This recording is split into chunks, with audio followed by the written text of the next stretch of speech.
Yes, Audrey Hepburn, beautiful like the moon. Hi guys, welcome to a video, and in today's video I'm just going to be reviewing The Children's Hour. Now, this film has been repeatedly suggested to me by you guys and I finally decided to watch it. I did, and I'm very glad that I did because I have a lot to say about this film, I do, but also my eyeballs were like glued to the screen whilst I was watching this film. I love this film so much. I mean, they weren't literally glued to the screen, you know, it's not like I secretly have two fake eyeballs, do I? My mysterious edge. So, The Children's Hour is based on the 1934 play of the same title by Lillian Hellman. It was made into a film in 1961, and it's about longtime friends Martha and Karen, who run a boarding school for girls. When an unruly child, Mary, is punished for lying, she concocts a story that Karen and Martha are having a lesbian relationship. When the story spreads,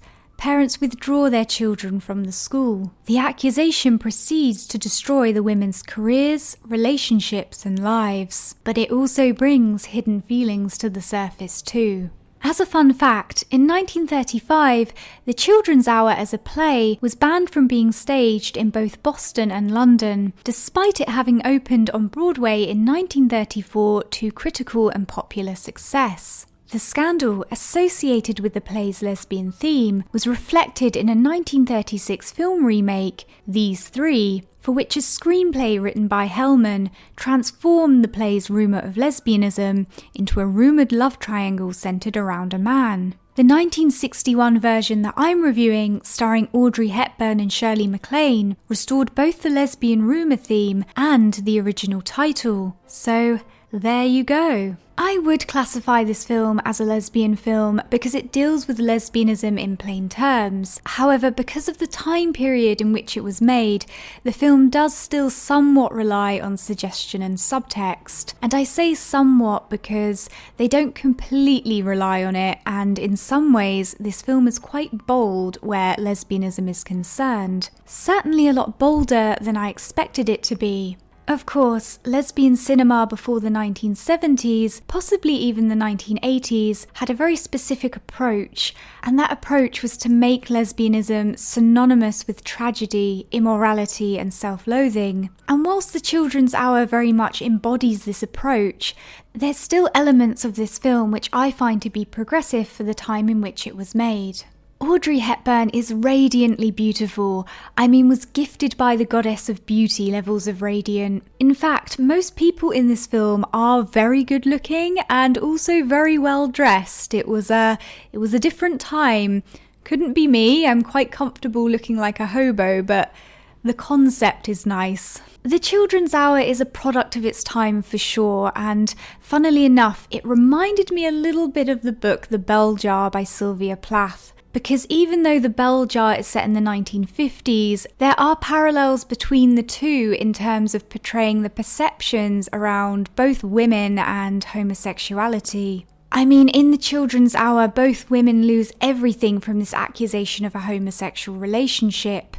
It was like they had committed a murder, but of course it is true historically that it just wasn't acceptable to be openly gay or lesbian in that period, because homosexuality was synonymous with immorality. I think this film is clever in the way that it shows the silence around homosexuality in that era, and they shot this film in a specific way to portray that. Some of the cinematography in this film was a little bit on the nose, but I'm not going to split hairs since it's an older film. It's from a different time.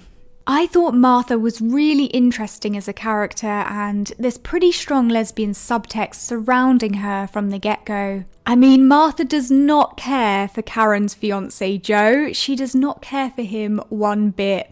And it's obvious she has an attachment to Karen which goes beyond friendship. I didn't particularly feel like Karen really cared for Joe either. I mean, she pretty much pushed him away on purpose, and her main concern and priority in life seemed to very much be Martha.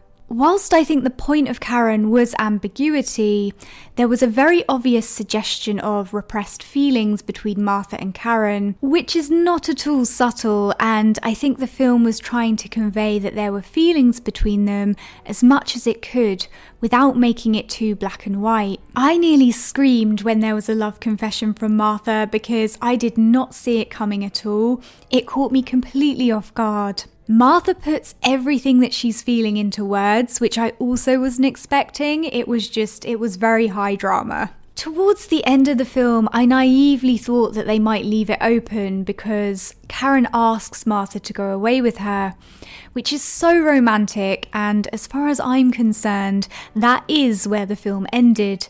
But of course, the actual ending is a lot more tragic, which is very much in line with the time in which this film was made. However, whilst this film ends in tragedy, it still stands out as progressive to me because in the end, Karen actually walks off on her own instead of with Joe, which is progressive for a time in which the expectation was that women were absolutely tied to men, especially in film. Overall, I really enjoyed this film. I think it did as much as it could, considering the time in which it was made. It was a lot more romantic and suggestive than I expected. I didn't think that they would dare to suggest that there were actual feelings between Karen and Martha. I really thought the lesbian rumours were going to be just that, and that maybe Martha was a lesbian but they weren't going to address it. But no, they really took it there. I'm surprised Audrey Hepburn took this role, considering it could do real damage to your career as an actor to do anything associated with homosexuality. That said, when you look like Audrey Hepburn, perhaps the rules don't always apply. Okay guys, if you've seen this film, let me know what you thought of it down in the comments section below. Don't forget to subscribe for instant disappointment, and I'll see you guys soon. Bye!